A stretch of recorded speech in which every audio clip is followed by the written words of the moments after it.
Now next topic is speed. Speed होती है आपके पास ratio of the total path length and the corresponding time. Speed is equal to total path length upon time taken. Speed जो है वो भी आपके पास एक स्केलर क्वांटिटी है एंड यूनिट्स क्या होती हैं स्पीड की, इन सीजीएस सिस्टम होती है सेंटीमीटर पर सेकंड। लेंथ है, लेंथ के लिए सीजीएस में आप यूज करते हो unit centimetre and in SI इसकी यूनिट होती है मीटर पर सेकंड। डायमेंशनल फॉर्मूला क्या आ जाएगा, L1 एंड टी के लिए भी 1, टी ऊपर जाती है -1 तो m0 L1 t -1। Now speed आपकी 4 टाइप्स की है यहाँ पर। फर्स्ट है uniform speed. If an object covers equal distance in equal intervals of time. जैसे आपके पास कोई ऑब्जेक्ट है वो टोटल डिस्टेंस कवर कर रहा है कितना 80 kilometre, but equal distance cover कर रहे हैं in equal interval of time. Intervals छोटे हों बड़े हों कुछ डिपेंड नहीं करता, बट इक्वल इंटरवल्स में इक्वल डिस्टेंस कवर होना चाहिए। जैसे फर्स्ट 20 किलोमीटर उसने कवर किया इन 1 आवर, नेक्स्ट 20 किलोमीटर भी कवर किया इन 1 आवर, नेक्स्ट फिर 40 किलोमीटर कवर किया उसने 2 आवर्स में, तो मतलब 20 किलोमीटर तो 1 में ही किया ना। तो रेशियो देखो यहाँ पर भी कितनी है 20, यहाँ पर भी 20 एंड यहाँ पर भी 20। तो इस टाइप की जो स्पीड है वो है यूनिफॉर्म स्पीड। फिर नेक्स्ट है वेरिएबल स्पीड।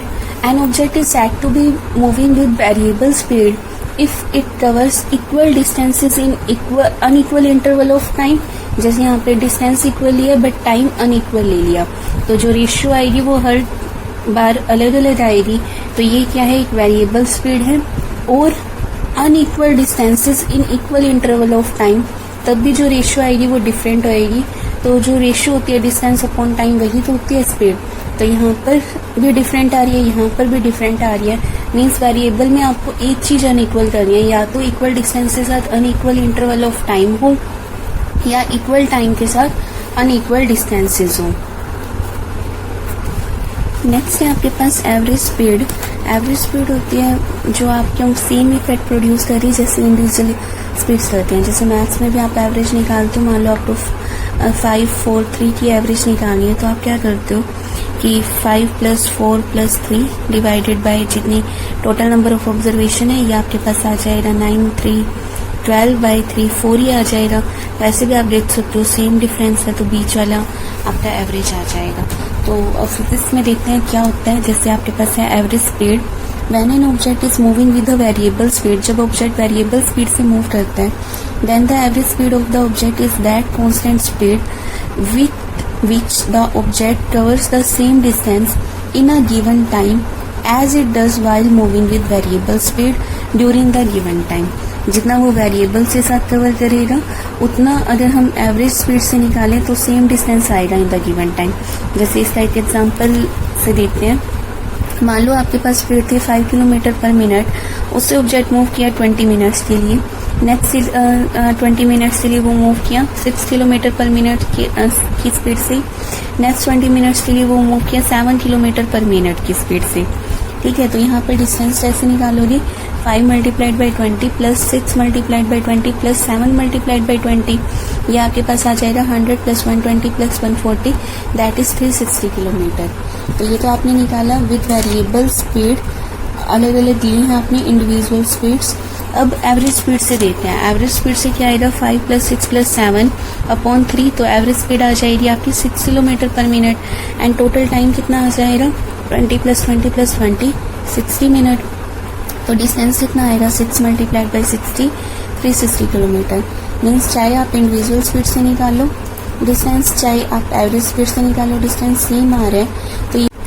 तो यही हमने बोला डेफिनेशन में, average speed of N object is that constant speed with which the object covers the same distance in a given time as it does while moving with variable speed during the given time, right? फिर mathematically जो आपके पास average speed आती है वो आती है ratio of the total distance travelled by the object to the total time taken. Average speed is total distance travelled by total time taken.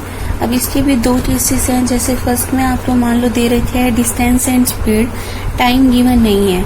तो if a particle travels distances s1, s2, s3 etc with speeds v1, v2, v3 etc. respectively in the same direction. तो total distance कितना आ जाएगा s1 plus s2 plus s3 and so on, and time कितना आ जाएगा s1 divided by v1, ये t1 आ जाएगा, s2 divided by v2, t2 आ जाएगा, s3 divided by v3, t3 आ जाएगा. तो ये टोटल टाइम आ गया. एवरेज स्पीड के लिए क्या आ जाएगा, total distance by total time means s1 plus s2 plus s3 and so on upon s1 by v1 plus s2 by v2 plus s3 by v3 and so on. Now second case है जब आपको v और t दे रखे हैं but distance नहीं दे रखा, means if a particle travels with the speeds v1, v2, v3 etc. during time intervals t1, t2, t3 respectively. तो total distance कितना आ जाएगा, speed velocity speed into time, तो यहाँ आ जाएगा v1 t1 plus v2 t2 plus v3 t3 and so on, and time आ जाएगा t1 plus t2 plus t3 and so on. तो एवरेज स्पीड आ जाएगा total distance by total time. तो ये आता है जब आपके पास v और t की टर्म्स में डाटा गिवन हो, और ये है जब डिस्टेंस और स्पीड की टर्म में डाटा गिवन हो. फिर नेक्स्ट है आपके पास इंस्टेंटेनियस स्पीड. इंस्टेंटेनियस स्पीड है speed of an object at a given instant of time. Given instant जैसे मान लो आपको स्पीड बतानी है 8:05 AM पर, तो वो स्पीड हो जाएगी इंस्टेंटेनियस स्पीड. आपको कुछ टाइम इंटरवल नहीं गिवन, आपको एट अ पर्टिकुलर टाइम बतानी है speed, at a particular instant बतानी है, तो वो होती है instantaneous speed. Instantaneous speed of an object at an instant of time t is defined as the limit of average speed as the time interval delta t at the given instant of time becomes infinitely small. जैसे exactly आपने 8:05 पे बतानी है, तो इसको ये भी बोल सकते हो कि जो आपका टाइम इंटरवल है डेल्टा टी वो बहुत ज़्यादा स्मॉल हो चुका है, छोटा हो चुका है. तो अब let an instant of time T object let कर लेते हैं. An object while moving covers a distance of delta S in a small interval of time delta T. मान लो वो डिस्टेंस कवर कर रहा था delta S in time delta T, so that delta T है जो वो अप्रोच कर रहे हैं 0 को.